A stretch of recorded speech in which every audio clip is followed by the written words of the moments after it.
Okay,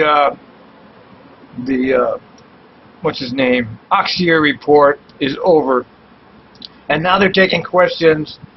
And Stoval has a question. I listened to the question and the answer. I didn't get it, so I'm going to listen to it again, and you get to listen to it too. So, Director Stoval, were your questions about the contract answered? Yes, they were. All right. They were. I have a couple other questions. Okay, well, just primarily specific on the balance sheet. Okay. You mentioned the unrestricted cash balance reduction. Was maybe I missed the reason why? I mean, I see a large increase in the grants receivable. I don't know if those two are connected, but no, they're not. The grant receivable will once we received our federal I'll answer that part of the question first. We actually received our FY13 federal appropriation of $94.5 million from FTA for the Portland-Milwaukee grant on the first business day of July. I can't remember now if that was July 1st.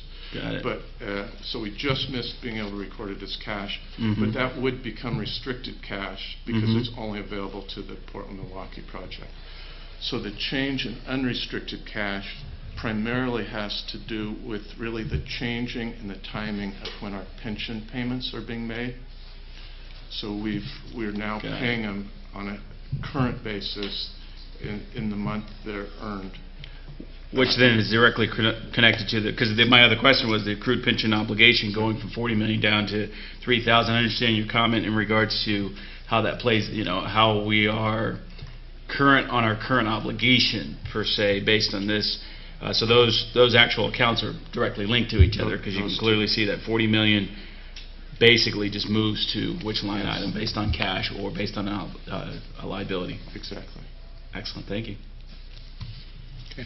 Other questions? Section simultaneously. I got to stop the time. Did you hear that dispatch call? Max almost had a collision with an ambulance. There's excitement all the time on that scanner.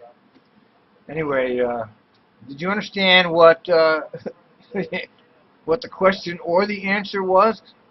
Because I listened to it twice, and I don't have any idea what Oxier is talking about. Zero.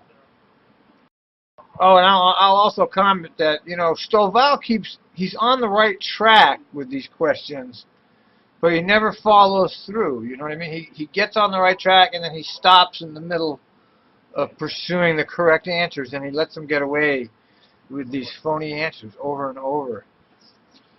He's the only one really asking any questions, but he's not getting any answers, and he's not pushing that fact.